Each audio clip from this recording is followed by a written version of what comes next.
नमस्कार मित्रांनो, स्वागत आहे तुमचं आपल्या कृषी अपडेट यूट्यूब चॅनलवरती।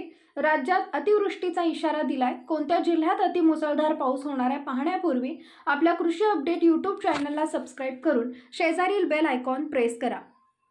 हवामान विभागाने पावसाबाबत महत्त्वाची अपडेट दिली आहे। पुढील 5 दिवस पाऊस राहणार असल्याचा अंदाज व्यक्त केलाय। रविवार ते मंगळवार या 3 दिवसात किनारपट्टीसह पश्चिम घाट परिसरात अतिवृष्टी होण्याचा अंदाज आहे। प्रामुख्याने मुंबईला अतिवृष्टीचा इशारा देण्यात आला आहे। हवामान विभागाने दिलेल्या माहितीनुसार देशात सध्या 7 ठिकाणी वाऱ्याची चक्रीय स्थिती निर्माण झाली आहे। गोव्याच्या किनारपट्टीवर अरबी समुद्रात कमी दाबाचं क्षेत्र तयार झालंय, त्यामुळे पुढील 5 दिवस राज्यात पावसाचा जोर वाढणार आहे।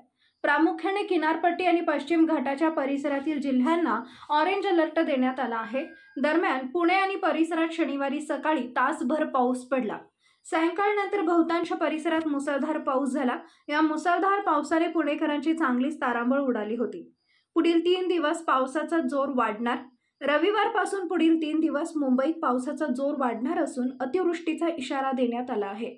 मौसमी पावसाची बंगालच्या उपसागरातील शाखा कमजोर पडली आहे, त्यामुळे तिची वाटचाल थांबली आहे।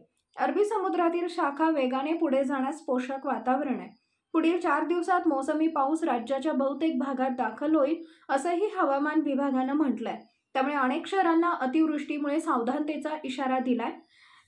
पुढील हवामान अंदाज पाहण्यासाठी चॅनलला सबस्क्राइब करा। धन्यवाद।